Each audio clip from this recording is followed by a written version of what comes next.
अस्सलाम वालेकुम नाजरीन, मैं हूं शनीला अमार और आप देख रहे हैं हमारा यूट्यूब चैनल। नाजरीन, वो एक जो फैसला आया था कि इलेक्शन करवाए जाएं पंजाब और खैबर पख्तूनख्वा के अंदर 90 दिन के अंदर, और उसके मुताबिक जो पहले इलेक्शन कमीशन ने 30 अप्रैल की डेट दी थी, जिसमें ये कहा गया था कि सदर से पूछा जाए पंजाब के लिए और खैबर पख्तूनख्वा के लिए गवर्नर से पूछा जाए। तो उस वक्त एक इबाहम क्रिएट हुआ था, क्योंकि जस्टिस जो याया अफरीदी थे और जस्टिस अतर मिनल्ला थे। अतर मिनल्ला ने इख्तिलाफी नोट पहले दे दिया था, जस्टिस याया अफरीदी अलहदा हुए, बैंक से अलहदा किया गया, मतलब जो भी था उसको 5 का बना। तो उसमें बाद में जस्टिस मंदोखेल जो थे उन्होंने भी सपोर्ट किया उनके मामले को। फिर जस्टिस मीनुद्दीन जो थे, जस्टिस मंसूर अली शाह थे, फिर जस्टिस मंदोखेल थे। जस्टिस मंसूर अली शाह मंदोखेल ने उस वक्त भी इख्तलाफ किया। तो उस वक्त कहा गया कि जी ये 3-2 का फैसला हो गया। लेकिन बाद में जस्टिस मंदोखेल का जो आया, जस्टिस मंसूर अली शाह का जो आया, तो उन्होंने कहा कि नहीं जी ये 4-3 का फैसला हुआ, क्योंकि जो 2 जजेस थे वो बेंच का हिस्सा थे। लेकिन इजाज जो बंदयाल है वो तो अपना आइन लिखते हैं ना, जैसे 63A की जैसे उन्होंने तशरीह की, पहले आइन की कुछ और तशरीह की, फिर कुछ और तशरीह की, उन्होंने आइन ही अपना लिख दिया। उनका काम सिर्फ तशरीह करना होता है, आइन रीराइट करना नहीं होता। तो उन्होंने तो आइन ही दोबारा से लिख दिया था। तो अब जब दोबारा से जब वो केस चला गया उसके अंदर, जब इलेक्शन कमीशन ने कहा कि नहीं जी इलेक्शन तो 8 अक्टूबर को होंगे, 30 अप्रैल को नहीं हो सकते, तो उसमें फिर दोबारा से जस्टिस मंदोखेल आए थे और जस्टिस मीनुद्दीन को किया गया। जस्टिस मंदोखेल ने कहा मैं तो पहले ही दे चुका हुआ हूँ, और मैं पहले कह चुका कोई ये तो 4-3 का केस था और 4 ने इसको मुस्तरद कर दिया, तो ये तो केस बनता ही नहीं। बोला था अगर जस्टिस मीनुद्दीन ने कहा कि जी मैं तो 100 मोटो के खिलाफ काजी फायजीसा के साथ मिलकर ये फैसला देके 100 मोटो का आपका इख्तियार बनता ही नहीं और उस पर कार्रवाइयाँ रोकनी चाहिए, तो आपका केस बनता ही नहीं है। लेकिन वो बंदयाल साहब थे ना, जिनके बारे में आज अतर मिनल्ला साहब ने जो अपना इख्तलाफी नोट की आज तफसीली फैसला दे दिया है, उसके अंदर उन्होंने कहा कि जजेस जो है वो ये जो गाउन है ना चीफ जस्टिस का, उनके अंदर वो सियासतदान नहीं लगने चाहिए। ये बहुत बड़ी बात है जो है उन्होंने उसके अंदर कर दी। उन्होंने भी आज ये कह दिया कि ये 4-3 का फैसला था, यानी कि 4 लोगों ने मुस्तरद किया था इनको। और उन्होंने ये बात कही है कि जो सुप्रीम कोर्ट है, जजेस उनको आलाकार नहीं बनना चाहिए सियासी जमातों के मुफाद के लिए। उनकी बातें बिल्कुल ठीक थी। उन्होंने कहा कि जी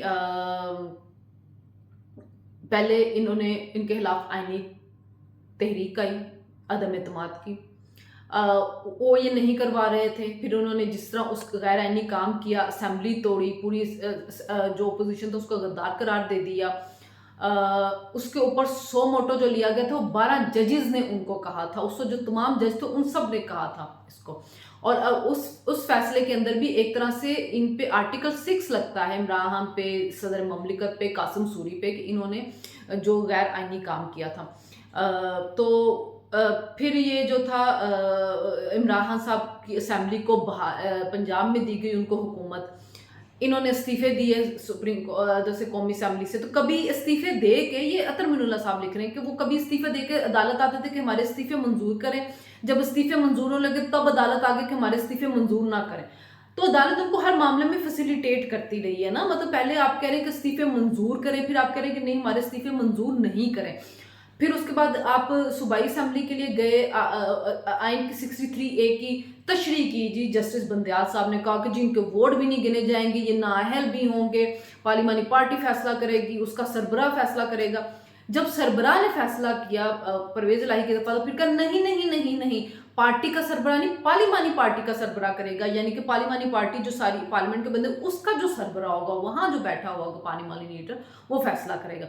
यानी कि दोबारा से आइन रीराइट किया उन्होंने, और उसके बाद उन्होंने फिर असेंबली बहाल करवाई इमरान खान की। तो उस असेंबली ने आकर इस्तीफे दे दिए। तो पहले जस्टिस अतर मिनुल्ला की बात है कि आप नीयत तो चेक करो उस सियासी पार्टी की, उस सियासी पार्टी की नीयत ही इंतशार फैलाना थी, यानी कि आप उनके लिए कानून रीराइट करें, आप उनके लिए आइन दोबारा से लिखें, आप उनके लिए उनकी मनमानी तशरीह करें, उनको हुकूमत दे और उसके बाद वो तोड़ के आ जाए। तो सारा इबाम, जो सारा इंतशार वो फैला, ये 63A की वजह से ही फैला है। अगर जस्टिस बंदयाल उस वक्त फुल कोर्ट बनाते, फुल कोर्ट एक सियासी विजडम के साथ इसके ऊपर फैसला करती, तो आज हालात मुख्तलिफ होते। लेकिन बंदयाल साहब ने तो जाहिर है करना नहीं, एक तो ट्रक वाले उनका साथ वैसे ही बैठे हुए हैं, जस्टिस एजाजुल हसन की फैमिलियां पीटीआई में शामिल है। तो बंदयाल साहब जो थे उन्होंने भी इनके दबाव में आके, घर वालों के दबाव में आके फैसला तो इमरान खान के हक में देना था। तो आज जो फैसला अतर मिनुल्ला ने दिया, उसके बाद बहुत से सीनियर साहब ही कह रहे हैं कि अब बंदयाल साहब को इस्तीफा दे देना चाहिए।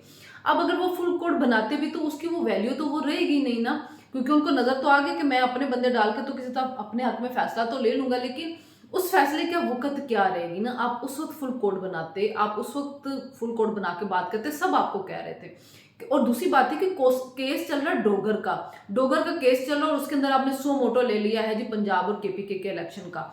आपको नहीं लेना चाहिए था, आपके पास कोई आया तो नहीं था, आपने क्यों ले लिया ना। हर मामले के ऊपर सो मोटो ले लेके हमने इस मुल्क को तबाह किया। तो ये मामला जो आज जस्टिस अतर मिनुल्लाह ने कहे हैं, और उन्होंने कहा कि मैं बेंच से अलहदा नहीं हुआ था।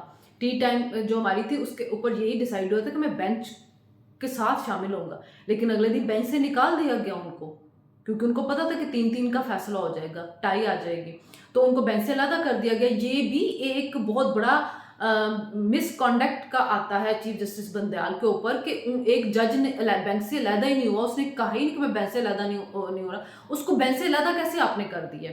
आपने अपनी मर्जी, आपने आमरीत कायम कर दी है। इमरान भी एक डिक्टेटर है, हम खानदानी जमहूरियत की तो बात करते हैं, जो एक डिक्टेटर बैठा हुआ पार्टी के अंदर, जो उससे इख्तलाफ करेगा उसको पार्टी का निकाल दो, जो उसकी मर्जी का जज ना हो उसको घर भेज दो, जो उसकी मर्जी का चीफ जस्टिस ना हो उसको घर भेज दो, जो सहाफ़ी उससे इख्तलाफ करे उसको घर भेज दो। लोगों के रिस्क का वो मालिक व मुख्तार बनने की कोशिश कर रहा है इमरान खान। तो वैसे ही जस्टिस बंदयाल बन गए, आमरीत उन्होंने लगा दी है। पहले तो अच्छे आईनी मामलात के अंदर वो सीनियर जजेस को बिठाते ही नहीं अपने साथ, वो एक मखसूस बेंच बनाया हुआ जिसको देखते लोगों को पता चलता है फैसला क्या। और अब एक जज जो है उसने कहा ही नहीं कि मैंने बेंच से अलहदा होना, उसको बेंच से अलहदा कर दिया गया।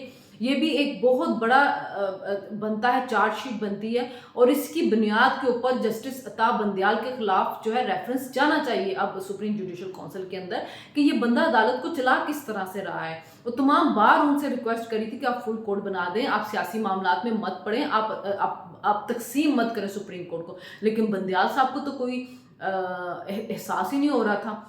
तो ये जी आज उनका अतर मिनुल्लाह साहब का फैसला है। साथ ही जो था वो सिक्योरिटी कमेटी का इजलास हुआ है, वहाँ के भी प्रेस रिलीज जो आनी है वो आएगी। उसमें अभी तक तो यही ज़राए तरी खबरें हैं कि जी उनको वहाँ पे ब्रीफिंग दी गई है, सेक्रेटरी दाखिला ने दी है, खजाना ने दी है, वज़ीर खजाना ने दी है। उन्होंने जो सूबों के जो बैठे हुए थे वहाँ पे लोग, उनसे जो मामलात लिए हैं सूबों के अंदर इलेक्शन के लिए। और देखें बात यह है कि हमने बहुत दफ़ा डिटेल से जो थी वो बात की, लेकिन आज एक और आईनी बात भी सामने आई है कि अगर इनके इलेक्शन होते हैं 14 मई को, दूसरों के होते हैं 8 अक्टूबर को, तो हर दफ़ा पंजाब के इलेक्शन, केपीके के इलेक्शन पहले होंगे। पंजाब केपीके में गवर्नमेंट बन जाएगी तो आपको पता चल जाएगा वफाक में किसकी हुकूमत आ रही है। तो ये एक बहुत बड़ा आईनी बहरान इस मुल्क के अंदर जो है ना वो कायम हो जाएगा। 90 दिन के अंदर इंतखाबात ज़रूर होने चाहिए, लेकिन जब आप इतने करीब हो अपने दूसरे इलेक्शन के तो फिर इंतखाबात नहीं होने चाहिए। और नीयत चेक करनी चाहिए कि असेंबली तोड़ने की उनकी नीयत क्या थी। या तो कुछ साल 1.5 साल पहले तोड़े हो तो बात भी है, आप इतने करीब आके इलेक्शन तोड़ दे, फिर उस वक्त वहाँ पे निगरान हुकूमतें भी ना हो, और फिर उसके हर दफ़ा उनके इलेक्शन पहले हो जाए, तो ये मुल्क के अंदर एक पूरा आईनी बहरान क्रिएट कर दिया गया है। तो उस आईनी बहरान से निकलने का तरीका यही है कि सबके इलेक्शन इकट्ठे होने चाहिए। जजेस को ये बात समझ नहीं आ रही, कुछ लोग न्यूट्रल बनने के लिए, बड़ी गैर जानिबदार अपनी तरह से बनने के लिए, उन्होंने जी आइन में लिखा 90 दिन, आइन में इसको प्रोटेक्शन भी दी गई अगर आगे इसको कर दिया जाए, या ये आइन की खिलाफवर्जी कहीं पे नहीं हो रही है। आइन की खिलाफवर्जी वो थी जो इमरान खान ने की थी, आइन की खिलाफवर्जियाँ वो हैं जो जनरल मुशर्रफ ने की थी। तो या चीफ जस्टिस ने जो आइन को रीराइट किया उस पर बात करें ना खुल के। अपनी तरह से सारे गैर जानबदार बनने की कोशिश करते हैं, और ये 90 दिन का लिख दिया, अगर 90 दिन का लिख तो ज़रूर दिया गया है, लेकिन साथ आप मुल्क के हालात भी तो देखें कि इसकी वजह से आगे मामला कितने ख़राब होंगे। क्या उस वक्त उन हुकूमतों को ख़त्म करके आप निगरान हुकूमतें बनाएंगे? नहीं, आप नहीं बनाएंगे। तो ये सारे मामला देखते हैं कि वहाँ से एलामिया किस तरह का आता है। दहशत गर्दी, सिक्योरिटी के मामला सब ने देखे हैं। अब जो नया एक ब्लॉक भी बन रहा है दुनिया के अंदर, जो चाइना, सऊदी अरब, ईरान एक साइड पे जा रहे हैं। वज़ीर ख़जाना ने जाना था IMF का, अब वो नहीं जा रहे हैं। अभी सुना है कि सऊदी अरब ने महमद डैम के लिए कर्जा भी पाकिस्तान को दे दिया, को $240 मिलियन का। आगे से उन्होंने गारंटी भी दे दी है, जो 2 अरब डॉलर उन्होंने देने, 1 अरब UAE की तरफ से गारंटी का इंतजार होता है। एक नया ब्लॉक बन रहा है। इमरान खान जो थे वो तो अमेरिकन ब्लॉक वालों को यकीन दहानियाँ करा रहे कि मैं आए तो मैं CPEC रोल कर दूंगा, और पहले भी किया, CPEC को रोल किया, सरमायाकारी को रोकी, ये जो खुजरा पास अब खुला है उसके लिए। तो मुल्क के अंदर इकॉनमी के हालात ठीक हो जाएंगे और आगे जाके हालात बेहतर हो जाएंगे। लेकिन हमें इस इंतशार को काबू करने की ज़रूरत बहुत ज़्यादा है, और ख़ास तौर पे जो हमारी जुडिशरी है उनको उनकी सफ़ों के अंदर से भी सफाई होनी ज़रूरत है कि पाकिस्तान के अंदर हमेशा से जो भी हालात ख़राब रहे हैं वो हमेशा अदलिया की वजह से रहे हैं, अदलिया के फैसलों की वजह से रहे, अभी भी जो बहरान अदलिया के फैसलों की वजह से ही है। और जो $3 अरब इमरान खान ने 600 लोगों को दिए, उसकी तहकीकात होनी चाहिए कि बगैर आपने प्रॉफिट के ऐसे किन लोगों को कर्जे दिए हैं, वो कौन लोग थे और वो किस किस तरह से इमरान खान को सपोर्ट करें, ये सारी तफ्तीश होकर जो है ना वो सामने आने चाहिए। तो चलें देखते हैं रात तक क्या और डेवलपमेंट होती है, कोई तो आपसे ज़रूर बात होगी जी। तब तक के लिए इजाज़त दीजिए, अल्लाह हाफ़िज़।